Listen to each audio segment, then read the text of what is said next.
Was the agreement for Ken Paxton to avoid a trial about saving face or saving money? Yes. Yes to both? Yes, absolutely. Look, there's no really positive outcome that comes out of a criminal trial. Even if you're acquitted, no one ever slaps you on the back and says, you know, I knew you were innocent all along. This is an outrage. It's a zero-sum game, Len, where you have everything to lose.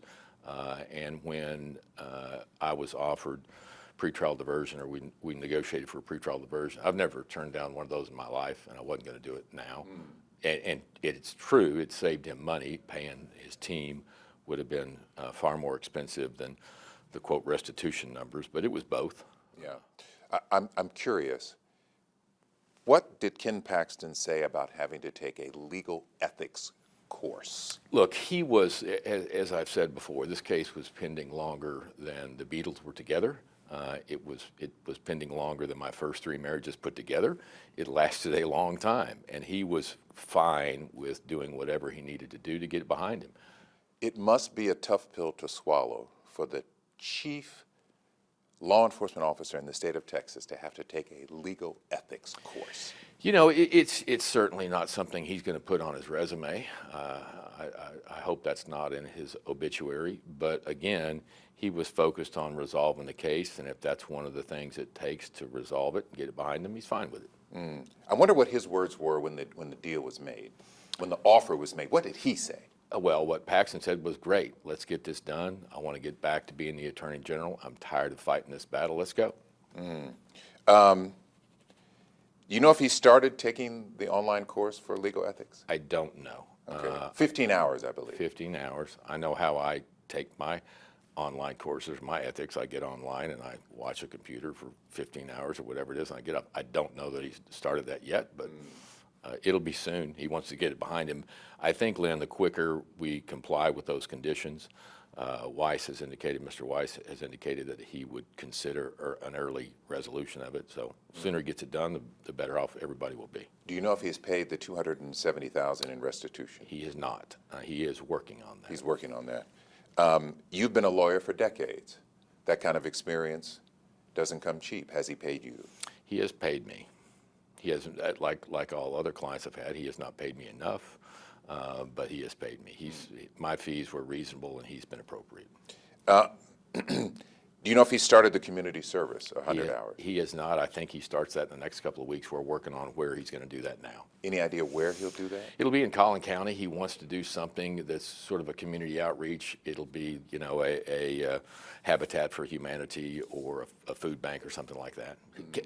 You know, a lot of people have a negative image of Paxton. He's a very polarizing figure. You either love him or you hate him.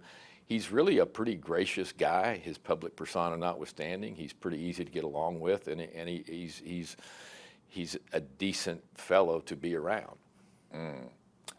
Spoken like a guy who's been paid, isn't it? Spoken like a guy who's been paid.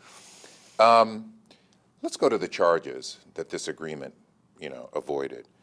Paxton was charged with failing to disclose he paid to promote a stock, and for failing to register with State Securities Board. He denies the allegations. Did he explain what did happen? Was there a misunderstanding? Well, in terms of the failure to register case, that is a situation where the State Securities Board of Texas requires people who are selling securities to be licensed by the state of Texas. He was not licensed by the state of Texas. He was licensed federally, but not state, and he believed that his federal license would cover him, allowed him to sell. It did not. He had a lawyer back 10 years ago who said when the State Securities Board contacted him, just pay the $200 fine. Nothing will ever come of this, and nothing has ever come of that. That is, no one has ever paid a statutory state fine and then been prosecuted criminally, except for one person, Ken Paxton. Why was he prosecuted? Because he's Ken Paxton, because he's the Attorney General. Look, I like Mr. Weiss, I like Mr. Schaefer, they're both friends of mine, but there's no question in my mind that Paxton would have never been prosecuted for any of these offenses, but for the fact that he's Attorney General. He was accused of failing to disclose he was promoting a stock. What does he say about that? He says that he thought everybody was aware of that, and he didn't think there was a requirement to notify those people. There was a parallel, as you may be aware, Len, there was a parallel federal civil case where the allegations were identical. The SEC federally brought suit against Paxton. The federal judge that had jurisdiction on that case, Amos Mazant in Sherman, Texas, ruled that there was no obligation on Paxton to disclose that to anybody, and the case was dismissed. Paxton is a lawyer, obviously. He is. He has an MBA. He is. Can he really claim ignorance? Well, I think what he can claim is he didn't think there was any need to disclose that he was getting a commission, because when you sell securities, you get commissions. So I think he thought it was self-evident that he would be benefiting from them. Ken Paxton seems to have 9 lives. He does. He survived the impeachment, dodged a criminal trial. Yes, sir. What do you make of that? Well, I don't think, but for the fact that he was Ken Paxton, either of those events would have happened. Look, to back up, when we rolled into Austin for the impeachment trial, I really believed that he was going to be impeached, that the facts were against us, because I had been reading the press clippings. We didn't really have all the discovery yet. It was discovery by trial. So going in, even though you were defending him, you thought he would be convicted? I did. In the impeachment? I did. When I rolled into the same hotel and saw Rusty Hardin and Dick DeGuerin, 2 of my heroes and friends, they were basically high-fiving each other when I rolled up, like, we got this. This game is over. It wasn't until the evidence started to unfold that I thought, there was no investigation in this. They should have never brought these charges in the fashion that they did. They did almost zero investigation. So when the witnesses started testifying, it dawned on me, I'm a slow learner, but it dawned on me that we got a real chance here. We're going to win this thing. My opponents on the other side have decried how political this process is.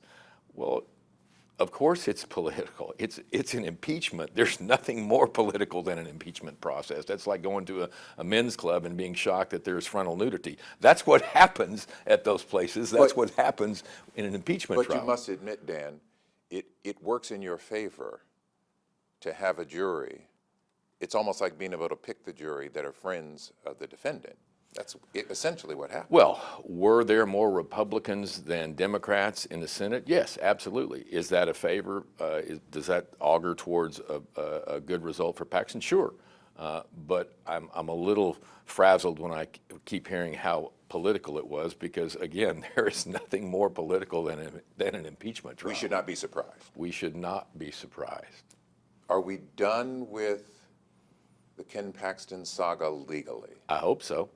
Do you know anything about the federal I know, I case? hear rumors, Len, of a continuation of a federal investigation. Those people don't call me up and give me updates. I haven't heard anything lately. I would expect that nothing would happen until at least, if, let's just assume for purposes of this discussion, that the federal investigators or the FBI's intent on charging Paxton. Number one, I'd be disappointed. Number two, I'd be shocked that they did anything before the general election, because if Trump gets elected, I think that would be the first case to be dismissed on January 2nd.